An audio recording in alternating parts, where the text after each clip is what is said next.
আসসালামু আলাইকুম। আজ শেয়ার করব খুবই মজার একটি রেসিপি। এটি হলো হাঁসের মাংস ভুনা।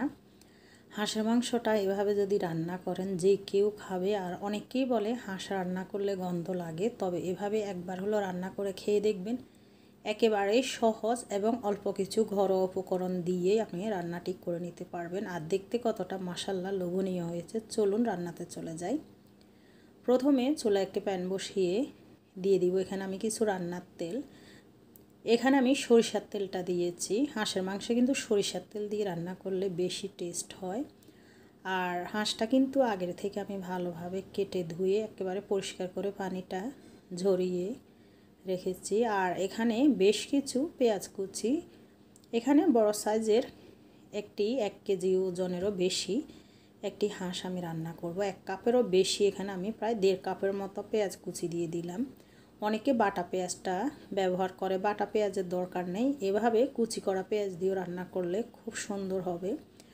আর এখন দিয়ে দিলাম স্বাদ মতো কিছু লবণ। পেঁয়াজটা কিন্তু আমি বেশি বাদামি করে ভাজবো না, তাহলে কিন্তু হাঁসের কালারটা বেশি কালচে হয়ে যাবে। এখানে আমি জিরা বাটা দিয়ে দিলাম 2-4 চামচের মতো, আপনারা জিরার গুঁড়াও দিতে পারেন। বড় সাইজের একটা টমেটো দিয়ে দিলাম খুব সুন্দর কালার আসার জন্য, আর গ্রেভিটা খুবই মজাদার হবে। দিয়ে দিলাম 1.5 চামচের একটু বেশি আদা বাটা, আর 2-4 চামচের একটু বেশি দিয়ে দিলাম আমি রসুন বাটা। দিয়ে এই মশলাগুলা দেখুন, পেঁয়াজটা কিন্তু আমি বেশি তেলের ভিতরে ভাজিনি, একেবারে বেরেস্তার মতো করে পোড়া পোড়া করে এই মশলাটা খুবই ভালোভাবে কষিয়ে নিব। আর এখন দিয়ে দিলাম আস্ত কিছু গরম মশলা। চুলা রাসটা লোতে রেখে ভালোভাবে মশলাটা কষিয়ে নিব। যখন কষাবেন দেখবেন মশলার থেকে খুব সুন্দর একটি ফ্লেভার আসবে। এখন আমি দিয়ে দিলাম কিছু ফুটন্ত গরম পানি। আর এখন বাদ বাকি মশলাগুলো দিয়ে দিব। হলুদের গুঁড়া দিয়ে দিলাম 1-4 চামচ, এখানে ধনিয়ার গুঁড়া 2-4 চামচ, আর মরিচের গুঁড়া দিয়ে দিব এখানে 1.5 চামচের মতো। যেহেতু আমরা এখানে বেশ করে পেঁয়াজ ব্যবহার করেছি, পেঁয়াজ কিন্তু একটু মিষ্টি হয়, সেজন্য আমরা মরিচের গুঁড়াটা একটু বাড়িয়ে দিব। হলুদের গুঁড়াটা অল্প পরিমাণে দিব। কোনো সময় হলুদ মরিচ কিন্তু সম পরিমাণে দিতে যাবেন না। এখন আবারও আমি একটু ফুটন্ত গরম পানি দিয়ে দিব, যাতে করে মশলাগুলো ভালোভাবে কষানো হয় আর মশলার কাঁচা গন্ধ চলে যায়। দেখুন এখন আমি হাঁসের মাংসগুলা দিয়ে দিব। এই যে আমি এখানে পা থেকে শুরু করে পুরো একটি হাঁসের সব কিছু নিয়ে নিয়েছি। আমি এখানে দেখুন একটু পানি থাকা অবস্থাতেই হাঁসটা কষাবো। আর হাঁসের গায়ের থেকে যে পানিটা বের হবে দেখবেন। এখন চুলা রাসটা দেখুন লোতে করে ঢাকনা দিয়ে আমি রেখে দিব, আর মাঝে মাঝে একটু নেড়ে চেড়ে দিব। হাঁসের মাংস গরুর মাংস যতটা অল্প আছে দমে রান্না করবেন ভালোভাবে কষিয়ে, ততটাই টেস্ট হবে এবং কালারটাও সুন্দর আসবে। দেখুন এখানে আমি কিন্তু কোনো বাড়তি পানি ব্যবহার করিনি, হাঁসের থেকে পানিটা বেরিয়ে এসছে।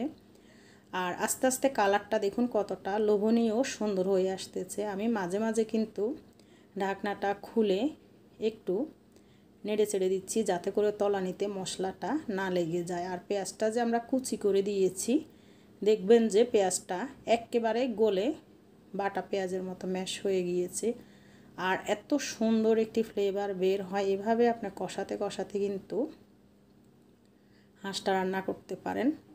রান্নাটা আমার কমপ্লিট হয়ে গিয়েছে, হাঁসটা সেদ্ধ হয়ে গিয়েছে। লবণটা আমি চেক করে নিয়েছি। নামানোর আগে কিন্তু কিছু আস্ত কাঁচামরিচ দিয়েছি। আর এখন দেখুন, এখন আমি সার্ভিং ডিশে পরিবেশন করে দেখাচ্ছি কতটা লোভনীয় হয়েছে। তবে আপনাদের যে হাঁসটা যদি বেশি গুঁড়া হয়, শক্ত হয়, তাহলে কিন্তু 1 থেকে 2 কাপ গরম পানি দিয়ে চুলা রাসটা একেবারে লোতে করে ঢাকনা দিয়ে রেখে দিবেন সেদ্ধ হওয়া অবধি। তো আমার হাঁসটা কিন্তু একেবারে অতিরিক্ত বেশি বুড়াও না, মিডিয়াম টাইপের, সেজন্য এটি খুব সুন্দরভাবে সেদ্ধ হয়ে গিয়েছে।